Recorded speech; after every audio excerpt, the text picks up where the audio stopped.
Buenas tardes, les agradecemos que nuevamente estén con nosotros en contexto universitario. En esta ocasión nos acompaña el doctor Gustavo Alberto González Guerrero, docente en la Universidad Autónoma de Tlaxcala, y que hablaremos sobre la normalización, ahora sí que los males y su normalización en México. ¿A qué nos referimos con la normalización de estos males en nuestro país? Nos referimos fundamentalmente a que hay ciertos problemas de carácter social profundos que es necesario que abordemos, que es necesario que ataquemos y que ya los consideramos parte de nuestra vida cotidiana, de nuestra vida en sociedad, de nuestra relación con otros individuos. Entonces, yo creo que para poder ir escarbando en esta serie de temas que consideramos fundamentales, que consideramos necesarios, es hablar sobre su normalización, sobre su aceptación social, sobre su aceptación en todos los niveles, y que necesariamente ello nos lleva a que tratemos tres temas que son fundamentales. La cuestión del medio ambiente, es decir, el cuidado del medio ambiente no lo consideramos como prioritario para la vida de nosotros en sociedad. La cuestión de la corrupción, que creo que es uno de los más graves males que le han sucedido a nuestro país en toda su historia, y nos referimos desde su historia independiente hasta ahorita. Y finalmente la cuestión de la violencia traducida en el crimen, y que ha lacerado la vida entre los individuos, nuestra relación con los otros, en donde los recientes acontecimientos de dos jóvenes en la Ciudad de México que provocaron la ira, provocaron el rechazo, provocaron la condena hacia este tipo de violencia, y no está exento Tlaxcala. Tlaxcala hemos vivido la semana anterior una jornada preocupante, aunque el procurador dijera que no podemos caer en la psicosis. Es decir, no toda la violencia se debe al crimen organizado, pero finalmente es violencia. Yo creo que el procurador es la mejor manifestación de que la normalización de la violencia en México está llegando a esos grados. No entremos en psicosis, no explicitemos nuestro rechazo a cualquier tipo de violencia. Entonces, esos son los tres temas que trataremos: su normalización en la relación de los individuos en una sociedad, y cómo esto puede afectar y agravarse cada vez más, como ha sucedido en los tres casos, cómo se ha agravado más, y estamos llegando a un punto de inflexión, un punto en donde es necesario o reflexionamos y buscamos soluciones, o finalmente entraremos a un callejón sin salida. Entonces, les invitamos a que podamos reflexionar sobre esto, y nos vamos a un corte.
efectivamente, bueno, pues ha sucedido y ahora no es que estemos destapando la corrupción sabemos que ha existido, no lo digo como un consuelo ni como una resignación, sino como un hecho real.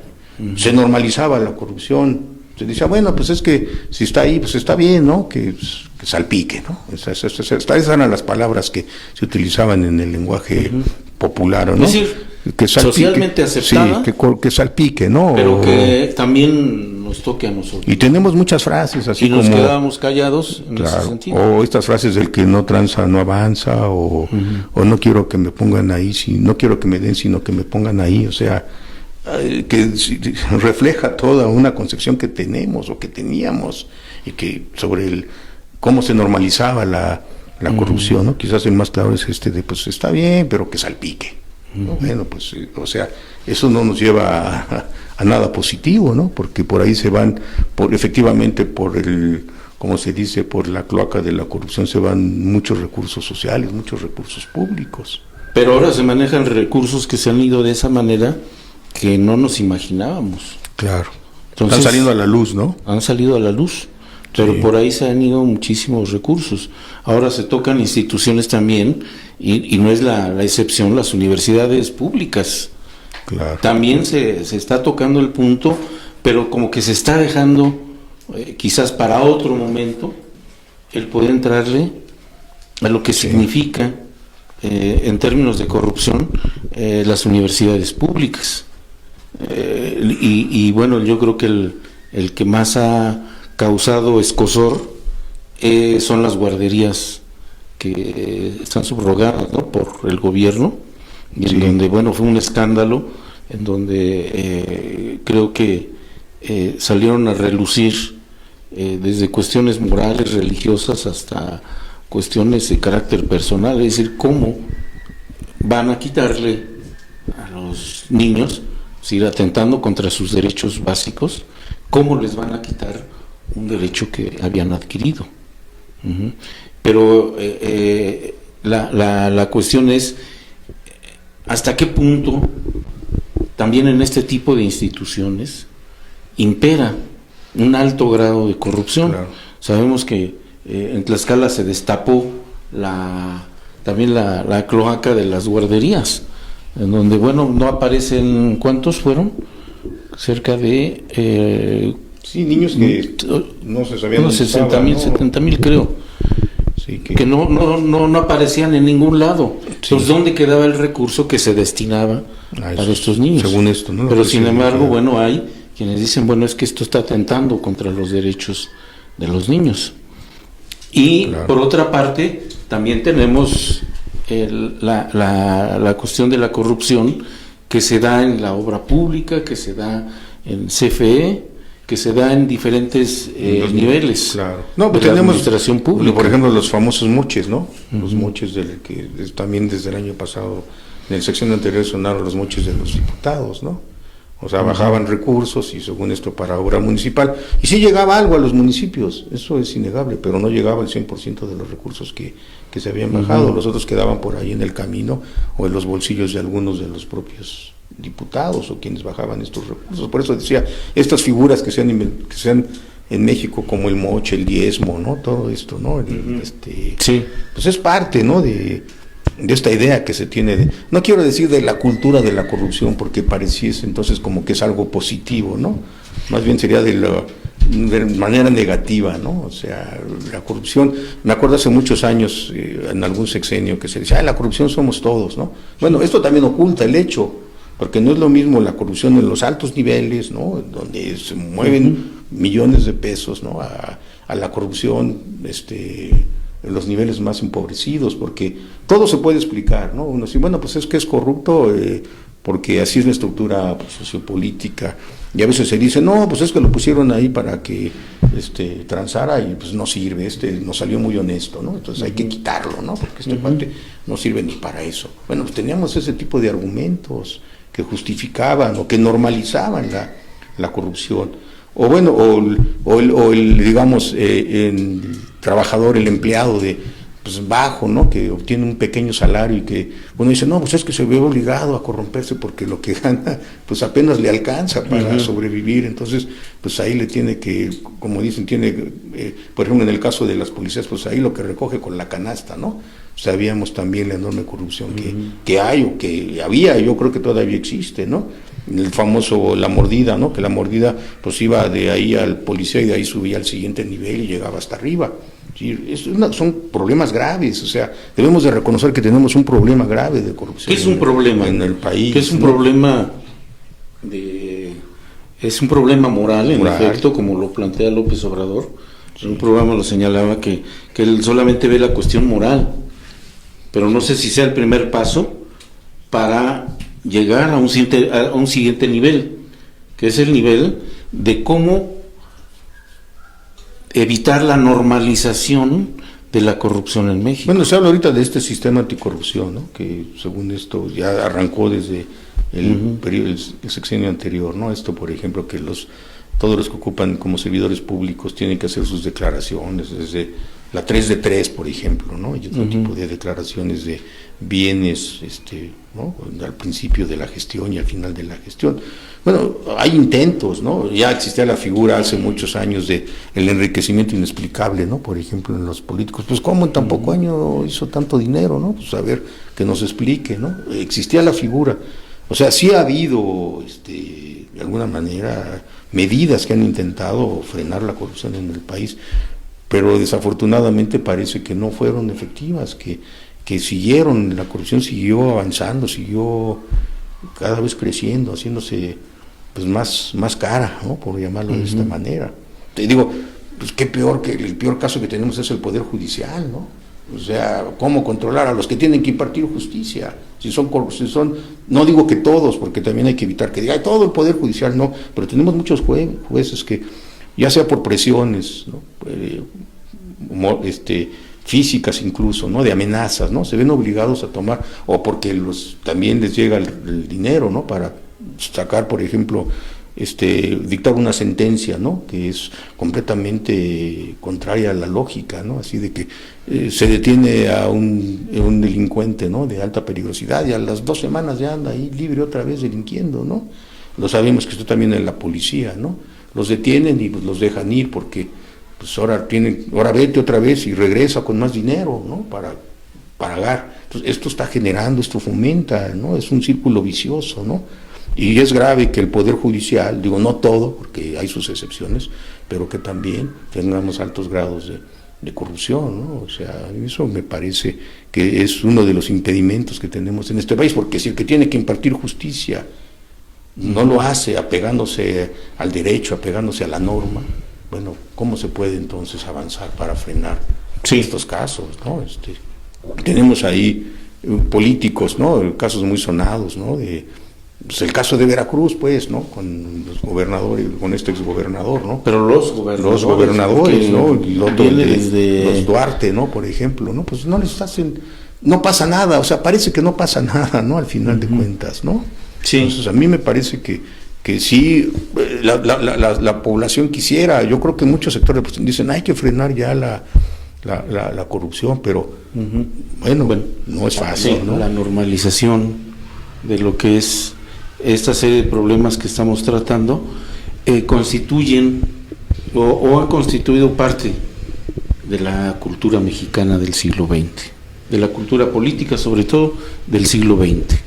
Y por ello te pediría que pudiéramos concluir esta parte de lo que es la corrupción, si finalmente qué salida, porque tenemos que llegar a una conclusión. Claro. No podemos decir, bueno, así está y así va a seguir y así hasta ver hasta cuándo. Claro. Entonces, yo creo que ¿qué sucedería con la corrupción? Tiene que ser, digamos, poder avanzar en que esto cambie, tiene que ser en todos los niveles, en diferentes, digamos, ambientes de la vida cotidiana, desde la familia, ¿no?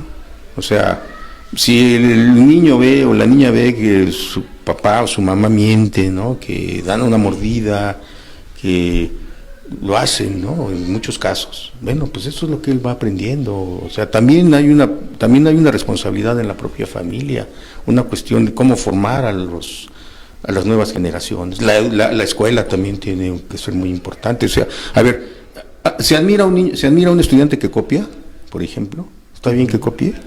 Pues yo creo que no. O sea, pues eso es una forma. ¿Está bien un investigador que se fusile un texto y lo haga pasar como propio? Pues eso es una forma de corrupción también, por decirlo. Que ha habido casos en donde Sí, se fusilan sus tesis y de hasta doctorado los quitan el y grado. no pasa nada. Sí, y a veces no pasa nada, ¿no? Y a veces no. O sea, son diferentes ámbitos, o sea, en la familia, en la escuela, desde luego en las propias empresas. O sea, un empresario que hace pasar un producto de mala calidad como un producto de buena calidad, sabiendo que perjudica al cliente, que altera su contabilidad o que tiene toda una ingeniería fiscal para evadir impuestos, eso también es corrupción. O que infla los precios para obtener mayores beneficios. Y desde luego lo que ya decíamos, ¿no? En la política, en la clase política sobre todo, en los diversos niveles de gobierno, pues esto tiene que modificarse, en las Fuerzas Armadas, en la policía, en todos o sea, tiene que ser una cuestión verdaderamente profunda de un cambio, porque si no, pues vamos a seguir con esta lógica. Bueno, pues es que somos históricamente corruptos, y tú como historiador lo sabes, ¿no? Desde el siglo XIX, ¿no? O desde la época colonial, ¿no? Es que se vendían los puestos, y entonces, pues, bueno, pues el que llegaba al puesto, pues tenía derecho a obtener beneficios porque había pagado por él, ¿no? Y algunos lo quieren explicar ahí desde la herencia colonial, ¿no? O sea, o la revolución, eso, ¿no? Pero vaya, la cuestión no está en tratar de explicarlo, sino de entenderlo. ¿Cómo? Claro. Entenderlo, más no tolerarlo. ¿Cómo cambiar eso? ¿Cómo modificar esta parte? Y creo que la conclusión a la que podemos llegar es que es toda una cultura, claro, en donde tenemos que desaprender para empezar a construir. Carlos Monsiváis, si lo has de recordar, decía aquella frase en alguno de sus textos de: el mejor negocio es meterse a la política, ¿no? O sea, hay que meterse a la política para hacer fortuna, para hacer riqueza, ¿no? Y esto fue ya después de la época revolucionaria, ¿no? Ya en el México posrevolucionario. Entonces, si efectivamente no se logra modificar esas percepciones, esas formas de ver la realidad, esas concepciones, difícilmente se va a avanzar. Ahora, pues también se requiere, dirían los juristas, la mano dura del Estado. O sea, quien comete un acto de corrupción debe ser sancionado, debe ser ejemplarmente sancionado, porque si no, pues no pasa nada. O sea, si alguien que es un corrupto no le pasó nada y estuvo ahí un ratito en investigación y al rato salió libre y hasta hay que pedirle disculpas, bueno, pues entonces, ¿qué mensaje está lanzando a la sociedad? Bueno, pues hay que ser finalmente hay que ser corruptos, no nos va a pasar nada, la ley no castiga. O sea, yo creo que, por eso digo, hay diferentes ámbitos y se tiene que cumplir en cada uno de ellos. Yo no estoy hablando de una cacería de brujas, ni de un Estado autoritario, ¿no? Que, a ver, aquí, no, pero sí tiene que cumplirse la norma de manera puntual, porque si no, ¿cómo cambiar las cosas? ¿Cuál es el ejemplo que se está dando? O sea, ¿se vale violentar la norma? La ley, sobre todo la norma jurídica, y no pasa nada. Eso a mí me parece muy grave. Hay muchos casos, ¿no?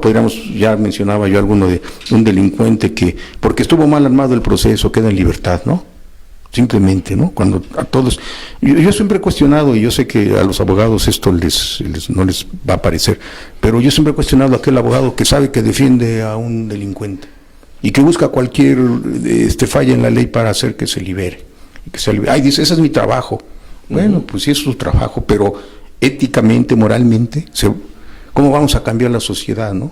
Por eso hay famosos penalistas, ¿no? Pues que es famoso porque libera a cualquier delincuente, porque sabe todo el entramado jurídico, y sabiendo que es delincuente, sabiendo que es asesino a veces, pues hay que liberarlo. Yo ya cumplí, ese es mi trabajo.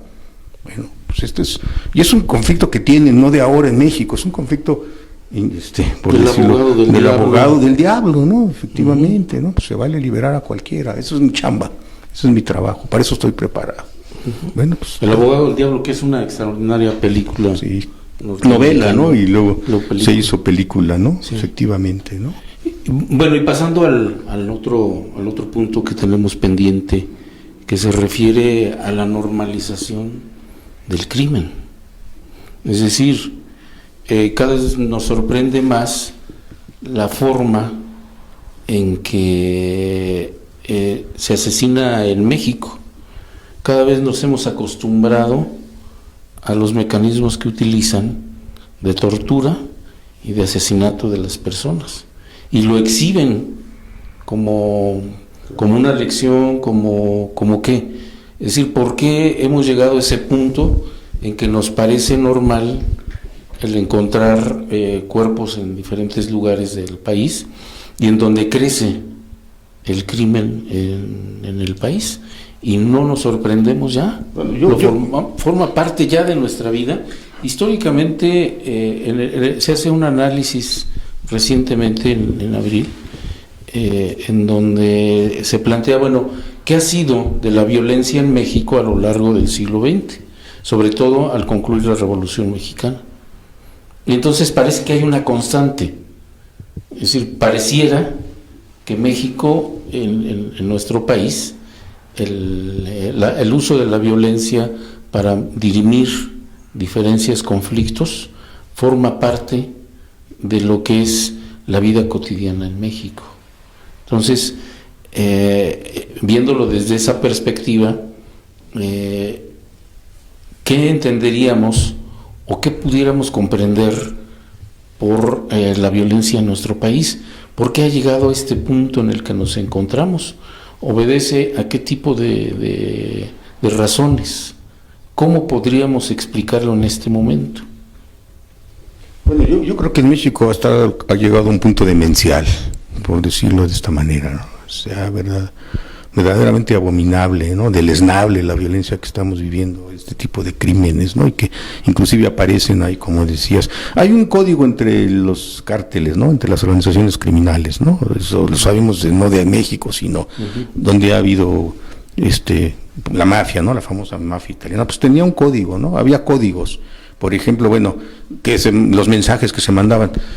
Y yo diría, bueno, había ciertos principios, no se metían con la familia, por ejemplo, ¿no? Se dice que los capos italianos no se podían meter con los hijos y con la esposa, ¿no? Eso era parte de un código, ¿no? Pero actualmente en el México que vivimos, y creo que no nada más es una cuestión en México, también Colombia tiene un alto índice de delincuencia muy alto, está alcanzando niveles verdaderamente demenciales, es como yo creo, ¿no? Que ahí está el blog del narco, yo no lo veo porque me parece verdaderamente sí, una abominación. Ahora, ¿cómo explicar esto? Bueno, uno puede explicarlo, nosotros que estamos de alguna manera en las ciencias sociales sabemos, meramente por la interacción social de los individuos. Bueno, la violencia está a veces en la familia, ¿no? En la pareja también, la violencia de género, porque también ahí tenemos casos demenciales, ¿no? Por ejemplo, en el asesinato de mujeres, ¿no? Hace algunos años tuvimos las famosas muertas de Juárez, por ejemplo, que ahí sigue, ¿no? Como un episodio negro y muchos casos más. Ahora, hay una cuestión también estructural. La explicación que tratamos de dar, bueno, pues es que es un sistema con una gran desigualdad social, ¿no? Además con una desintegración social verdaderamente importante. La desigualdad a veces es o se pretende que es una de las explicaciones. Tenemos un pequeño élites que se enriquecen y una masa de la población empobrecida que no lo estoy tratando de justificar, obviamente, y algunos dirían que se ve obligada a delinquir, y sabemos quiénes están en las prisiones están los pobres, generalmente están los pobres, ¿no? Los ricos tienen más formas de salir, porque ya lo decíamos, contratan abogados muy duchos en su oficio, pero ¿cuál es la explicación? Bueno, yo creo que una de ellas es una cuestión estructural, sí, por esta enorme desigualdad, pero también hay una cuestión ya cultural, o sea, que ahí está en estos hechos, ¿no? Hay inclusive una apología del narco, ¿no? Ahí está, ¿no? Las famosas series de narcos, ¿no? Y las películas de narcos. Yo apenas estaba viendo el otro día una que, bueno, el narco aparece como el benefactor de la sociedad, el ejército como corrupto, la iglesia también como corrompida, imparte justicia como él entiende, ¿no? Yo estaba viendo, en esta película debe haber mandado a hacer un narco, porque es increíble lo que... La alegoría, la apología que se hace a la violencia, ¿no? Ya un sujeto que aparentemente es como un benefactor de la población, ¿sí? O sea, por hablar de este tipo de delito que tanto está ahorita afectando, ¿no? Que tanto está, pues sí, ¿no? Impactando en nuestra sociedad. Hay otro tipo de delitos, porque también hay quien dice, bueno, pero ¿por qué los delincuentes de cuello blanco están libres? Este es el ejemplo que hay. Ya lo mencionábamos, no se les castigue, hoy tenemos ahorita el caso de Pemex, ¿no? Pemex es igual, ¿no? Un ejemplo claro de la enorme corrupción que hay en este país. Es emblemático. En otros países, con el caso de Odebrecht, pues se ha habido culpables. Aquí, no, ahí con los Oya y los Haya dice, yo voy a decir quiénes más están ahí involucrados, ¿no? Como amenazando, o sea, no me sigan presionando porque y luego tenemos jueces que amparan a cualquiera, empiezan a disparar amparos para todos lados, ¿no? Ya se amparó aquí, allá, y nunca pasa nada. Entonces, hay una cuestión estructural desde el punto de vista social, pero también desde el punto de vista político, desde el punto de vista cultural, ¿sí? Esta apología que decíamos de la violencia que se hace, o sea, ¿cómo cambiar eso? Este sería la respuesta, porque como mencionabas tú en otra ocasión, mejor ya no que caemos en el mejor ya no le toquen, o sea, así que se vaya quedando, porque esto quién sabe hasta dónde vaya a llegar, y entonces hay que negociar con ellos, hay que negociar con el crimen organizado. Hoy decía el gobernador de Veracruz, el actual gobernador de Veracruz, ¿qué está sucediendo en Veracruz con los secuestros? ¿Por qué se han incrementado los secuestros?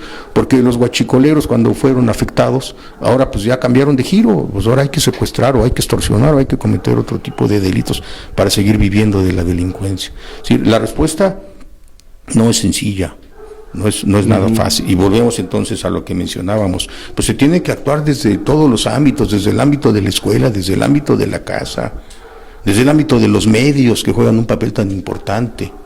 O sea, me estoy refiriendo a la televisión, a las mismas redes, que terminan en una apología muchas veces de la violencia, los diferentes actores políticos, los partidos, en fin, todos tendremos que, si queremos ir en la misma dirección y estamos claros en que este país no puede continuar con esos niveles de violencia, pues si no se actúa de manera conjunta, bueno, pues ¿qué viene? ¿Qué pueden esperar las próximas generaciones? O sea, las generaciones ahorita de los niños que están yendo, niñas y niños que están yendo a las primarias, ¿cuál es la lección que les está dando? ¿Y qué mundo, por decirlo así, se les va a heredar? Un mundo más violento cada vez. Un mundo donde lo que priva es la corrupción, y a veces lo diré, hasta la maldad, ¿no? Porque también hay maldad, ¿no? O sea, no. En Chile el pueblo no es bueno por naturaleza. Claro. Como se plantea. También veces, ¿no? Se cae en el extremo, ¿no? En el extremo, ¿no? O sea, ¿se justifican los linchamientos, por ejemplo? Bueno, pues hay sociólogos o algunos antropólogos, etcétera, que han estudiado, ¿se justifica un linchamiento? Y se lo merecía. Bueno, es una cuestión no fácil de responder, sí, ¿no? Porque se pueden cometer muchas injusticias también, ¿no? Claro. Bueno, y entonces tenemos estos tres claros ejemplos de lo que es la normalización, de lo que está lacerando, lo que está lastimando a la sociedad mexicana, y que cada vez los tomamos más como parte ya de nuestra vida cotidiana, y que finalmente la disyuntiva estará en ¿le entramos o no le entramos? ¿Y de qué manera lo vamos a hacer? Porque finalmente, en efecto, ¿qué va a ser del futuro del país? Bueno, les agradecemos mucho. Te agradezco mucho, Gustavo. Al contrario, gracias a ustedes por invitarme. Los esperamos la siguiente semana. Les invitamos a que nos sigan a través de las redes sociales, que nos sigan a través el canal de YouTube que se llama Contexto Universitario, y asimismo les invitamos a que puedan consultar la columna desde la sociología, que generalmente se publica los domingos en Agenda Tlaxcala. Entonces, les agradecemos mucho y le agradezco a Misael Onofre Muñoz por su colaboración y los estamos esperando la siguiente semana. Gracias.